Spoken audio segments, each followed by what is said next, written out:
It's the Weather Xtreme video. This is for Thursday, the 5th day of November. I'm James Spann. Temperatures near record levels today and tomorrow. Rain as the weekend begins. When does the rain stop? When does the colder air come in? A lot of things to talk about. So let's go. Big trough in the west beginning to lift out. And that will bring some big changes in the weather here, but we still got the ridge in place, a 588 ridge.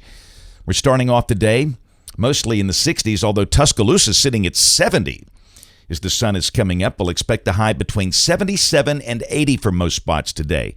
That's 10 degrees above average and within 5 of the record highs for early November. We got a dense fog advisory again this morning for parts of southwest Alabama, east central Mississippi. That'll be burning off soon. To the west, we have flash flood watches for parts of Texas up into Arkansas. Still winter storm warnings in effect for parts of the Colorado Rockies. Winter weather advisories down into the mountains of New Mexico with the trough lifting out.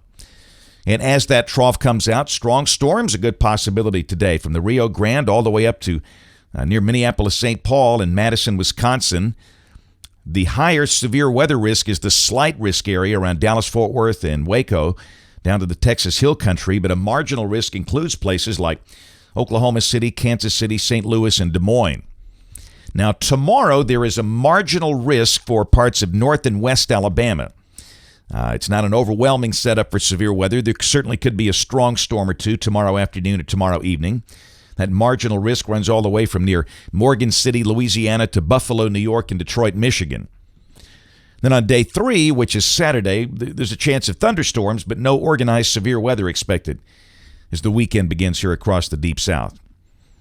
Rain for the next 5 days. Numbers are coming up. This is valid through Tuesday morning of next week, and this is suggesting parts of North Alabama could easily see over 2 inches of rain.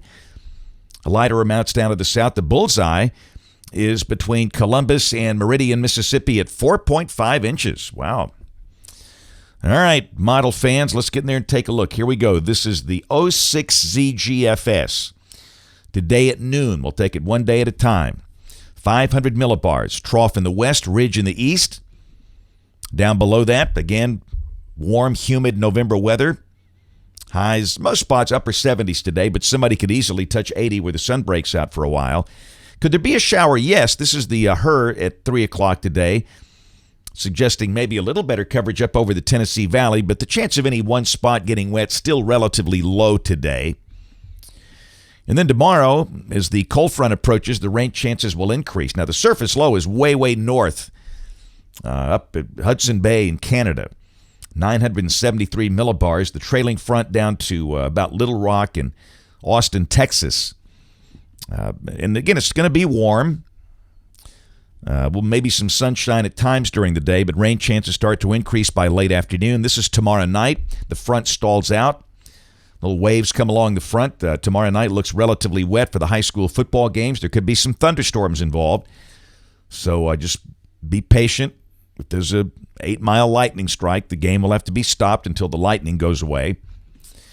What about the weekend, you ask? The front goes nowhere. It's still stalled out near the northwestern tip of the state, so that looks pretty wet as the weekend begins.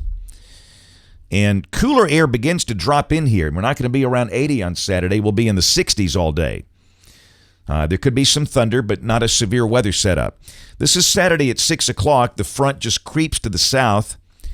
It's up around Highway 278, Hamilton, Cullman, Gadsden. And again, this is the reason we're still forecasting pretty good chance of rain for the Alabama-LSU game. The good news, I think the chance of lightning is pretty small as we're going to be in cool, stable air. And then this is midnight Saturday night. The front is down to near Tuscaloosa, Birmingham, and Anniston, I-20.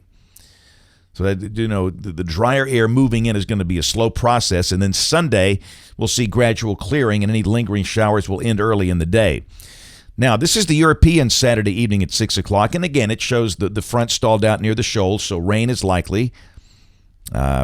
Saturday night, we'll maintain a good chance of rain for the Alabama-LSU game. And again, with a stable air mass in place, I don't think we'll see a lot of thunder. This is the Cape, the surface-based instability. And most of it is over South Alabama. So just take the rain gear. And again, let me go back to the precipitation graphic. And again, that news looks good for the Auburn game. They're out in College Station. It looks like the rain will be over in time for the start of that game at 6:30 if you're headed out that way. Now, Monday, all of a sudden, the GFS yesterday started this idea, and it is on board with a rain event on Monday. And if this is right, we've got a wedge, a 1034 high that's just below Cape Cod, and that's going to feed some cooler air in here from the east. And if this is right, that's going to be a really cool day Monday. The deterministic GFS showing a high of 54.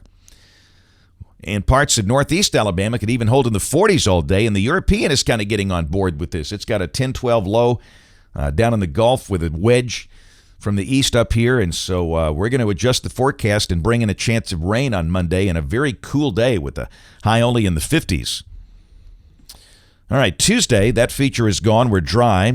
The high will go back in the 60s. And this is the middle of next week, Veterans Day, Wednesday the 11th. We're still dry. The high would be close to 70. Cold front to the west. And this is Thursday, a week from today, a shortwave lifting out north of here. A surface low is north of the Great Lakes, 988 millibars with a trailing front. That would suggest a chance of showers and storms on Thursday. With everything so far north, the dynamic support, the surface low, doesn't look like a severe weather look. And then this is the end of the forecast, Saturday the 14th, another trough to the west, and that looks fairly dry, maybe some moisture creeping in from the south. Temperatures off the ensembles. If you're looking for colder weather, by golly, you'll get it. The ensemble drops us to 56 on Sunday and 54 Monday. So it'll feel like winter. Those are statistics you'd expect to see in January here. And then for the rest of next week, highs in the 60s, but no more 70s or 80s for the next 15 days after Friday. That's it for the Weather Xtreme video today. We'll have notes in the blog. Next video here by 4 o'clock this afternoon. If you can't catch us this evening on the live stream or the television side, ABC 3340 News at 4, 5, 6, and 10 o'clock. Thanks for watching. Have a great day, and God bless.